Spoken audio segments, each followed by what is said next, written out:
अरब Israel राब्ते भी हुए हैं, यानी इजराइल का डेलीगेशन आया है और वो रिजीम चेंज की भी बात चल रही है, और अरब अमेरिका राब्ते भी हो रहे हैं, अरब और अरब राब्ते भी हो रहे हैं, अरब और ईरान राब्ते भी हो रहे हैं, और अब अगली डायमेंशन ये है कि अरब और मॉस्को राब्ते भी हो रहे हैं। ये बिल्कुल एक नई डायमेंशन है कि इस वक्त मिडिल ईस्ट के जो ममालिक हैं और खासकर सऊदी अरेबिया है वो रशिया के साथ बात कर रहा है, और इसी चीज के ऊपर वो चाह रहे हैं कि रशिया भी इसके अंदर इन्वॉल्व हो, रशिया की भी इसमें इनपुट और आउटपुट हो, और उनकी भी इसमें गारंटी शामिल हो कि रशिया भी इसमें है। वो मतलब ये बहुत बड़ी यानी एक नई डायमेंशन है कि फलस्तीन का मसला है, ये मिडिल ईस्ट का मसला है, ये अमेरिका की सवाबदीद है, तो इसमें वो रशिया को भी इंक्लूड कर रहे हैं। और सऊदी अरेबिया के जो फॉरेन मिनिस्टर हैं उन्होंने मॉस्को में खड़े होकर कहा है कि हम ये चाहते हैं कि रशिया जो है वो फलस्तीन के मसले में खुलकर जो वो आए और उसकी सपोर्ट जो है वो दरकार है। अच्छा, अब आप देखिए बड़ी तब्दीलियां आ रही हैं, यानी रैपिड इवेंट्स इस वक्त हो रहे हैं, मरकज जो है वो फलस्तीन है, ईरान है, यूक्रेन है। अब आप देखिए कि रशिया जो है इस वक्त काम कर रहा है, एक तो उन्होंने तालिबान की गवर्नमेंट को तस्लीम कर लिया, ये बहुत बड़ा स्ट्रेटेजिक एक वाकया है। रशिया तेजी के साथ वो बता रहे हैं कि वो इस चीज के ऊपर काम कर रहे हैं कि सऊदी अरेबिया के जो सिटीजन हैं उनके लिए वीजा फ्री एंट्री की जाए, यानी सऊदी नेशनल जो है वो वीजा फ्री एंट्री कर सकेंगे रशिया में, और उसके बाद फिर दीगर जो अरब ममालिक हैं, ओमान, कुवैत और बहरीन और यूएई, इनके हवाले से फिर वीजा फ्री एंट्री जो है वो की जाएगी। अच्छा, इसी दरमियान सऊदी अरेबिया जो है वो रशिया के लिए डायरेक्ट फ्लाइट्स भी शुरू कर रहा है, यानी ये मुल्क इस वक्त जो सबसे इंपॉर्टेंट बात है ना कि जीसीसी के जो ममालिक हैं, ये जो खलीजी रियासतें हैं, वो बिल्कुल ये नहीं चाहती हैं कि वो मुकम्मल रिलाय करें अमेरिका के ऊपर। वो बाहर से बात तो करेंगे और अमेरिका के साथ इन्वेस्टमेंट्स भी और सारा कुछ करेंगे, लेकिन मिडिल ईस्ट का भी अपना एक मिजाज है, वो खुलकर आकर मुंह के ऊपर कुछ नहीं कहते हैं, मुंह के ऊपर वो किसी को ना नहीं करते हैं, लेकिन वो अपने अंदाज में चीजों को लेकर चलते हैं। तो इस वक्त जीसीसी के जो ममालिक हैं, यानी ये खलीजी रियासतें हैं, ये बिल्कुल ये नहीं चाहती हैं कि वो अमेरिका के ऊपर रिलाय कर लें। आज के इस टाइम में जो जिसमें कोई गारंटी मैटर नहीं करती है, कोई उसूल ज़ाब्ता मैटर नहीं करता, और वो सारा अमेरिका के ऊपर रिला करके बैठ जाएं, ठीक है, और आगे से ट्रंप है, तो वो बिल्कुल ये नहीं चाहते हैं, और वो चाहते हैं कि चाइना और रशिया के साथ भी उनके ताल्लुकात आगे बढ़ें। तो इसी चीज के ऊपर वो काम कर रहे हैं, और रशिया ने ये कहा है कि वो सऊदी अरेबिया के साथ मिलकर ऑयल के हवाले से भी जो कॉपरेशन है उसको आगे बढ़ा रहा है। तो ये यानी कि ताल्लुकात यहां पर आगे बढ़ रहे हैं। और प्यूटन ने अक्टूबर के अंदर जो अरब लीडरशिप है उसको मॉस्को मदऊ कर रखा है, और प्यूटन की जो रिसेंट स्टेटमेंट थी वो ये थी कि तमाम मिडिल ईस्ट के ममालिक के साथ हम ताल्लुकात कायम करेंगे। तो ये एक बड़ी तब्दीली यहां पर आ रही है। तो यानी अमेरिका को यह मसला हल करवाना है, वगरना ये जो ममालिक हैं ये चीन और रशिया की तरफ मजीद आगे बढ़ रहे हैं। देखें मिडिल ईस्ट के ममालिक, ये अरब ममालिक ये नहीं अफोर्ड कर सकते कि गजा पर कब्जा हो जाए, फलस्तीनियों को डिस्प्लेस कर दिया, ये अफोर्ड नहीं कर सकते, और ये जेनोसाइड इसी तरह से चलती रही, ये वो अफोर्ड नहीं कर सकते। तो आखिरकार ये उनकी अपनी भी सिक्योरिटी का मसला है, सलामती का मसला है, तो अब वो दूसरी ताकतों के पास जा रहे हैं, तो ये प्रेशर भी बहरहाल अमेरिका के ऊपर आने वाला है।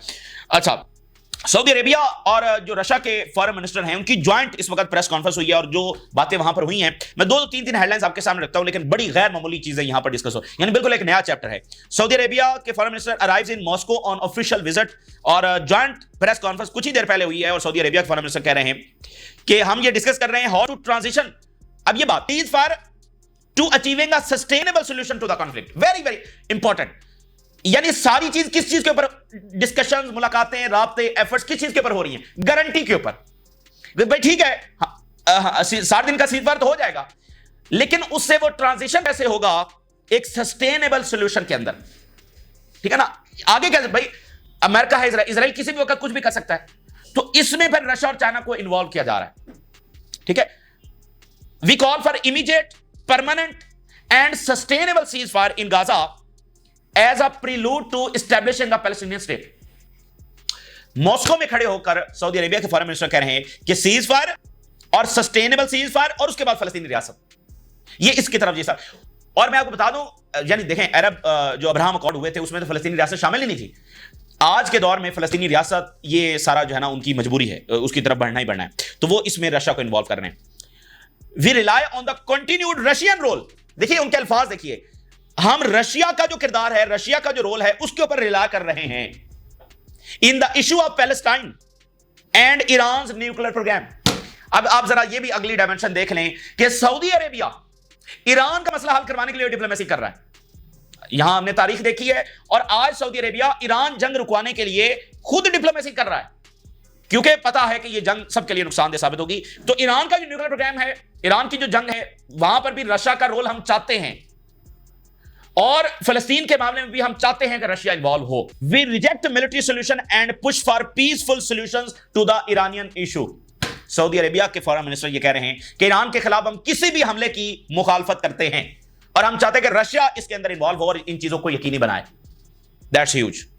और अगली बात सुनिए, मॉस्को में खड़े होकर वो कह रहे हैं कि हम फ्रांस के साथ कंसल्ट कर रहे हैं कि नई डेट जो है वो डिटरमिन की जा सके for launching a conference regarding the establishment of Palestinian state. Conference की डेट जो है वो तय की जा रही है फ्रांस के साथ। वो कह रहे हैं हमारा कोऑर्डिनेशन इस वक्त जारी है। मतलब 2-4 हेडलाइंस मैंने आपके सामने रखी हैं, लेकिन ये बहुत बड़ी नई डायमेंशंस है। और यानी हमास मुलाकातें कर रही है, उसने जवाब देना है, लेकिन सबसे ज्यादा डिस्कशन ये हो रही है कि भाई कहीं ऐसा ना हो कि ये सीज फायर आरजी सीज फायर हो और इजराइल दोबारा हमला कर दे। तो अमेरिका के ऊपर ऐलान नहीं किया जा सकता, रशिया और चाइना की इसमें शमूलियत होनी चाहिए, ठीक है ना, और उनकी डेटर्स होनी चाहिए कि भाई ये यकीनी बनाना है, ठीक है। और ईरान के ऊपर हमला भी। अच्छा, रशिया के फॉरेन मिनिस्टर की जरा 2-3 हेडलाइंस देखिए। वी होप दैट, हम ये उम्मीद करते हैं कि गल्फ और ईरान जो है will show sufficient wisdom and avoid escalation and the return of tension to the region. This is huge। यानी कि चाइना ने दोस्ती कराई ईरान और गल्फ में, और आज रशिया ये कह रहा है कि हम इस चीज को मजीद सपोर्ट कर रहे हैं कि ईरान और गल्फ के ताल्लुकात अच्छे रहे। और वी होप दैट कि यूरोपियन कंट्रीज जो है वो ये रियलाइज करें कि जो रिस्पॉन्सिबिलिटीज हैं regarding the relationship between Iran and IAEA, ये जो है ना किसके ऊपर जिम्मेदारी आई थी, जो IAEA के साथ उन्होंने कॉपरेशन कैंसिल किया है। तो रशिया के फॉरेन मिनिस्टर ये कह रहे हैं कि यूरोपियन कंट्रीज जरा रियलाइज करें कि इसमें कसूरवार कौन है और इसको जो है वो गुड फेथ के साथ लेकर चलें। The war must be stopped and humanitarian aid allowed into Gaza strip. Gaza में जंगबंदी होनी चाहिए, ठीक है। और रशिया जो है वो फलस्तीनी रियासत को तस्लीम नहीं करता, ये बात ध्यान में रखें, रशिया फलस्तीनी रियासत को तस्लीम नहीं करता है। तो अब जो है ना रशिया जो है वो आगे बढ़ रहा है और उनकी मजीद जो सुप्रीम लीडर का खत गया था उसमें भी रशिया से यही कहा गया था, डू मोर, ये मुताबा किया गया था according to the media reports. और आज यहां पर जो मुलाकात हुई है उसमें भी ये मतलब खुलकर वो कह रहे हैं कि अब रशिया को हम इसमें इन्वॉल्व कर रहे हैं। तो ये देखें एफर्ट्स होती है ना, तो इस डायरेक्शन में चल रहा है। बाकी शैतानी ताकतें अपना खेल खेल रही हैं, वो दोबारा ईरान पर हमला चाहते हैं, वो सबको सब्जुगेट करना चाहते हैं, सबको पैरालाइज करना चाहते हैं, गजा में वेस्ट बैंक में कब्जा चाहते हैं। तो बहरहाल ये एक लड़ाई है जो यहां पर जारी है। अच्छा, इसी दरमियान आप देखिए मिस्र के अंदर जो आज जुमे का खुतबा हुआ उसमें उन्होंने कहा कि surrender is not a peace. ये मतलब अरब स्ट्रीट के जज्बात हैं कि आप पीस लगे हुए हैं, पीस ओ भाई सरेंडर करना कोई पीस नहीं होता। इसराइल के सामने सरेंडर कर देने से कोई पीस नहीं हो जाएगा, ठीक है ना। तो ये अरब स्ट्रीट है। अच्छा, साथ जो फलस्तीनी रेजिस्टेंस है उन्होंने कुछ देर पहले पिछले कुछ घंटों के अंदर जो बड़े वाकयात 4 लोकेशंस पर उन्होंने हमले किए, मतलब बहुत बड़े वाकयात आज उन्होंने किया और इसराइल को मजीद जिल्लत आज उठाना पड़ी है, नेतन्याहू को मजीद जिल्लत उठाना पड़ी है और बहुत ज्यादा अंदर से प्रेशर बढ़ गया है क्योंकि वो सारे सीज फायर का मुतालबा कर रहे हैं, ठीक है, और नेतन्याहू सीज फायर नहीं चाहता।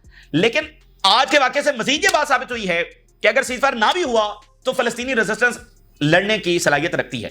4 लोकेशंस पर उन्होंने इजरायली फौज को निशाना बनाया और 12 के करीब इनकी हालातें हो सकती हैं, 10-12 के करीब। अभी सेंसिटिव लगा रखी है, ठीक है ना, सेंसिटिव लगा रखी है। एक ऐसा वाकया है, अब जरा इसका अंदाजा, 5 घंटे लगे हैं वहां से इवैक्यूएट करने में, अपने फौजियों को गजा में इवैक्यूएट करने में 5 घंटे लगे हैं।